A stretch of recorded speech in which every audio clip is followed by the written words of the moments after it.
এবারে নিশি কুটুম্বের দল শিক্ষা প্রতিষ্ঠানে থাবা বসালো। শুক্রবার রাতে সাবরুমের হরিণা বাজার এলাকায় হরিণা দ্বাদশ বিদ্যালয়ে চুরির ঘটনা ঘটে। বিদ্যালয়টি সিসিটিভি ক্যামেরায় বন্দী ছিল।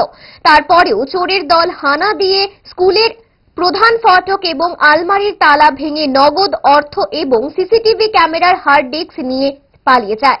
শনিবার সকালে প্রাতঃবিভাগের শিক্ষকরা স্কুলে এসে দেখতে পান স্কুলের গেটের এবং অফিস রুমের দরজার তালা ভাঙা। খবর দেওয়া হয় এসএমসির চেয়ারম্যান এবং মনু থানাতে। পুলিশ এসে সরেজমিনে সবকিছু দেখে তদন্ত শুরু করেন।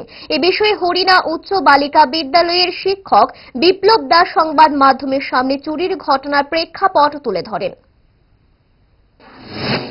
বিপ্লব দাস, আজকে সকালবেলায় যখন 6টা বাজে, 6টা ঘুম থেকে ওঠার পরে প্রায় 6:30টার দিকে বিদ্যালয়ের প্রাথমিক বিভাগের শিক্ষক আমাকে ফোন করেছে যে স্যার আপনি একটু সকালবেলা আসেন, বিদ্যালয়ের তালাগুলো কেমন যেন অবস্থায় আছে।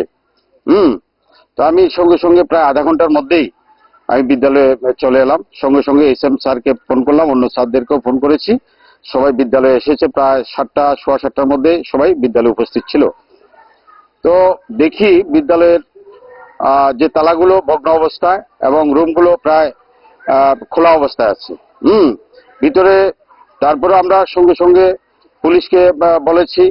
বলার পরে কিছুক্ষণ পরে পুলিশ মনু থানা থেকে এসছেন। ওনারা ইনভেস্টিগেশন করেছেন। আমরা যতটুকু দেখতে পেয়েছি যে আমাদের বিদ্যালয়টা একটা সিসিটিভির আওতায় ছিল।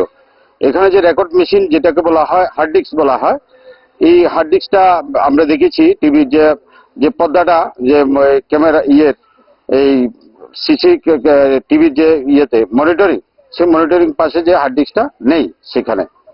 এবং বিদ্যালয়ের যে আনুষঙ্গিক আমরা একটা হিসাব করে দেখেছি প্রায় 30,000 টাকার মতো আমাদের বিভিন্ন ফান্ডের মাধ্যমিক পরীক্ষার ফিস, বিদ্যালয়ের সরস্বতী পূজা থেকে আরম্ভ করে খেলার কিছু টাকা ছিল, বিভিন্ন আনুষঙ্গিক বিভিন্ন রুমগুলোর মধ্যে কিছু টাকা গচ্ছিত ছিল, সবগুলো লন্ডভন্ড করে ওরা সব নিয়ে গেছে।